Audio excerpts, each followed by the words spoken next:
ഈ അധികാരം, സ്ഥാനമാനങ്ങൾ, ഇത് വലിയൊരു ക്രൈസാണ് ഇവർക്ക്. അപ്പം അതിന് വേണ്ടിയിട്ട് ആരുടെ അടുത്തും പോകും. നമ്മളെയാണല്ലോ മച്ചമ്പി. അപ്പോൾ ഇവർക്കൊക്കെ ബേസിക്കലി എന്താ പ്രിൻസിപ്പൾ ഉള്ളത്? ആശയപരമായിട്ട് എന്താ അവർക്ക് ഉള്ളത്? ഒന്നുമില്ല.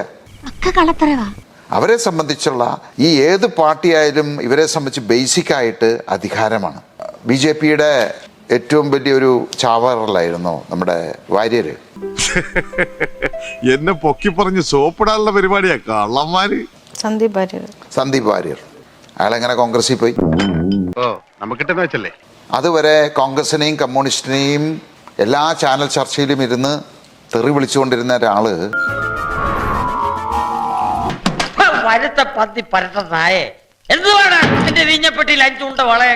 ഇപ്പൊ കോൺഗ്രസിൽ പോയിട്ട് അതേ പാർട്ടിയെ തെറി വിളിക്കുന്നു. നിനക്ക് നാണമുണ്ടോ? അപ്പൊ ഇതിനൊക്കെ ഇവർക്കൊക്കെ എന്താണ് ഒരു ആശയപരമായിട്ട് എന്താ ഉള്ളത്? ഒന്നുമില്ല.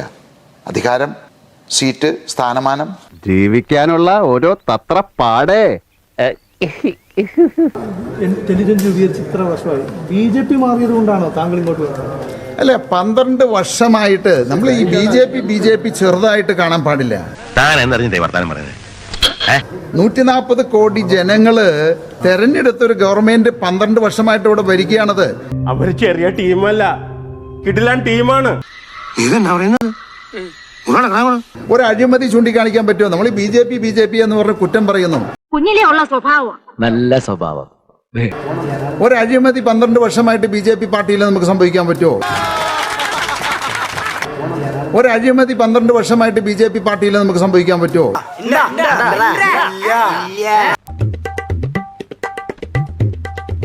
എത്രമാത്രം ഇന്ത്യ വികസിച്ചു. അപ്പൊ ഞങ്ങളിന്ന് ഇന്ത്യ ഭരിക്കുന്ന ഏറ്റവും നല്ലൊരു ചോയ്സ് ഞങ്ങൾ ഏറ്റെടുത്തു. കുറ്റം പറയാനൊക്കോ? എന്താ ഇപ്പൊ ഇതിനൊരു പ്രതിവിധി? ഇനിയുള്ള യാത്ര ഇന്ത്യക്ക് തീർച്ചയായിട്ടും കേരളത്തിൽ ചൂടുറപ്പിച്ച് നിൽക്കുമെന്നാണ്. നീ വലിയ ഭാരിച്ച കാര്യങ്ങളൊന്നും അന്വേഷിക്കണ്ട. കേരളത്തിലേക്ക് തിരിച്ചു കൊണ്ടുവരിക എന്നുള്ളത് NDAയുടെ ആവശ്യമായിരുന്നു, നരേന്ദ്രമോദിജിയുടെ ആവശ്യമായിരുന്നു. എൻ്റെ പ്രസൻസ് അല്ലെങ്കിൽ എൻ്റെ സേവനം കേരളത്തിന് ആവശ്യമുണ്ടെന്ന് BJPയും NDAയും തീരുമാനിച്ചു. ആ ഉറപ്പ് അംശം കിട്ടിക്കഴിഞ്ഞു. പറഞ്ഞ് കണകുണ ചോദ്യങ്ങളും ചോദിക്കരുത്. നമുക്ക് അങ്ങനെയുള്ള കാര്യങ്ങൾ ഞമ്മല്ലോ BJP എന്ന് പറയുന്നത് ഒരു വ്യക്തിയിൽ നിൽക്കുന്ന ഒരു പ്രസ്ഥാനമല്ല. അതിൽ പ്രധാനമന്ത്രി മുതൽ എല്ലാ ആളുകളും അറിയാതെ ഏതെങ്കിലും ഒരു തീരുമാനം ആർക്കെങ്കിലും എടുക്കാൻ സാധിക്കുമോ? അതിൽ എവിടുന്ന് വന്നടാ ഇവനൊക്കെ? അപ്പോൾ അറിയേണ്ടവർ അറിഞ്ഞിട്ടുണ്ട്, അറിയിച്ചിട്ടുണ്ട്, അവരുടെ കൺസെൻറ്റോട് കൂടിയാണ്. അതുകൊണ്ട് തന്നെയാണ് നാളത്തെ ചടങ്ങിൽ പ്രധാനമന്ത്രിയുടെ സാന്നിധ്യത്തിൽ തന്നെ ഈ ചടങ്ങ് നടക്കുന്നത്. ഇത് എന്നോടുള്ളൊരു വെല്ലുവിളിയായിട്ട് എനിക്ക് തോന്നുന്നത്. അങ്ങനെ ചിന്തിച്ചാൽ അങ്ങനെ. അയ്യോ, അതെന്ത്? നിന്റെ കയ്യിലിരിപ്പതായിരുന്നല്ലോ. 2020 ടീം നാളെ മുഴുവനായിട്ട് ഇവിടെ എത്തുന്നുണ്ടോ?